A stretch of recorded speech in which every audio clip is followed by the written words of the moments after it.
Greetings everyone, so Dance 98 back at it with another reaction. We're at the next part of GARO, which looks like another anime project was born here. Seems like a fun time, let's check it out. Nothing more than illusions created by the human heart. But some of these illusions are so tainted with misery they can consume humans. These are known as horrors. Crimson Moon was the second anime series in the franchise, released in 2015, but it served as a prequel. This story centers around a beautiful city, full of life and lush greenery, that's suddenly introduced to the threat of horrors. As a result, a secret sect of Makai Knights and Makai Priests would wield their immense power to destroy the threat and restore beauty to the city.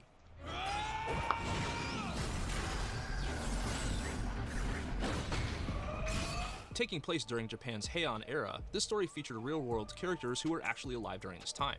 Our main protagonist is named Raiko, who wields the power and title of Garo. Raiko is voiced by Masai Nakayama, who also played Raiga in the Makai Flower. Also featured in Crimson Moon was a noble warrior from the Fujiwara clan, who called himself Hakamadare, and he transformed into Zanga, the White Lotus Knight. Hakamadare is voiced by Daisuke Namikawa, who actually did the voice of Leon in the carved Seal of Flames. This is merely the beginning, a taste of things to come. Whoa. The story editor for this anime was Sho Aikawa, who also served as a prominent writer in many great Toku projects such as Aba Ranger, Kamen Rider Blade, Bokenger, Geki Ranger, Go-Ranger, Kamen Rider Decade, Kamen Rider Wizard, and Tokuger, in addition to writing 30 episodes of Full Metal Alchemist. This project gave hot Garo dang. fans some more context surrounding the earliest events within the franchise's lore. Once again, this anime series delivered beautiful animations and stellar voice acting. Sounds like I gotta check out this one because I love all those works that he's worked on.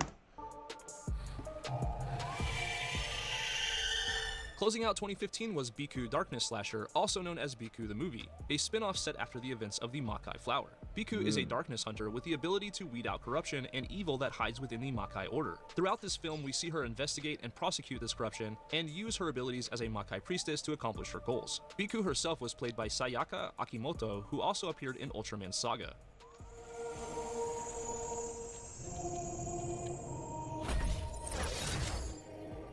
Also featured here is a number of new and interesting characters to give life to this spin-off. a character named Daichi was played by Kinta Suga, who previously appeared in Kamen Rider Kuga as a young boy. Zeshin was portrayed by Shiro Sano, who handled the narration of Ultra Q Dark Fantasy and Ultraman Max. He also appeared in Kamen Rider Ex-Aid as Michiko Zaizen or Dr. Pac-Man.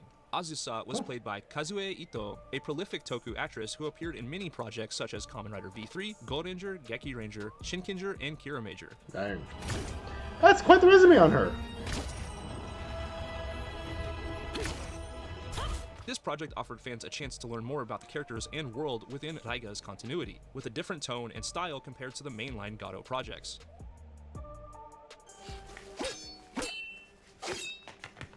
Uh. 2016 saw the release of Makai Retsunen, also known as Makai Tales or History of Makai. This was an anthology series spanning between all of the GARO timelines and serving as a celebration of the franchise's 10th anniversary.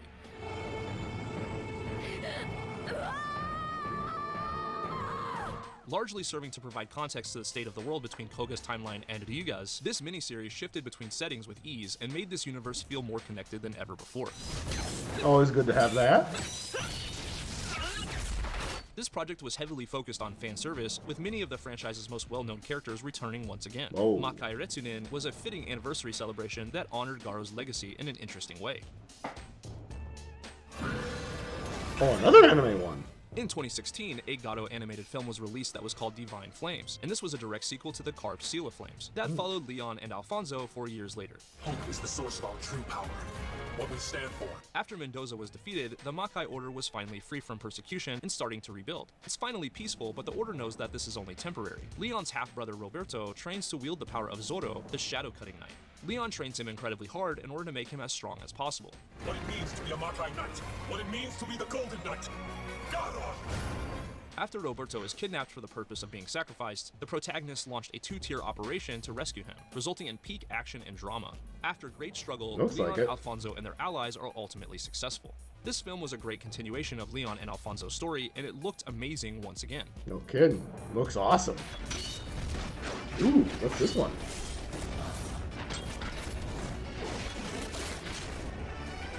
2017 brought another Zero series with the sequel to Black Blood. This was Dragon Blood. Oh, already this looks good. In this series, Rei continues to oppose the horrors while at the same time searching for a dragon egg with a woman named Alice. This series also sees the emergence of the Dragon Knight, who represents an immense threat to humanity. Over the course of the series, we find that Alice isn't what she seems, and we're treated to a lot of twists and turns that keep the series consistently interesting. Before the Makai Order existed, horrors terrorized humanity. In order to survive, different clans would sacrifice infants as they believed it would provide them with safety. One of these infants was saved by a Makai dragon, who raised him as Edo, a dragon knight. Edo was trained by the dragon and finding companionship with a dragon named Nova. Their combined powers were the bane of horrors everywhere, and they even had a child together in the form of an egg. Several Makai priests lusted for the family's power, kidnapping Nova. Edo of course tried to save her but was unsuccessful, before Nova sacrificed herself to protect Edo, placing him inside of a dragon shell. At the same time, she transformed her remains into a forest, one that could protect their child from the world.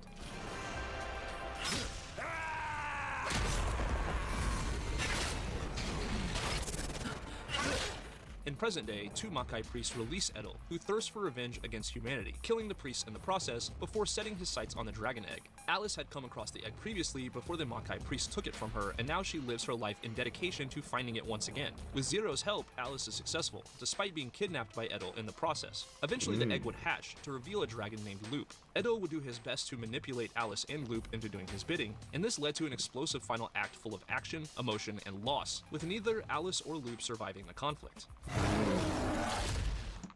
Well, dang. Okay, that's depressing to hear. Edo was played by Yuge Tomohisa, who also appeared in Kamen Rider Yuki, as well as Kabuto and Gaim. Alice was played by Kokoro Aoshima, best known for playing Sumuri in Kamen Rider Geats. This was a heavy and emotional Zero story that consistently challenged the viewer's expectations.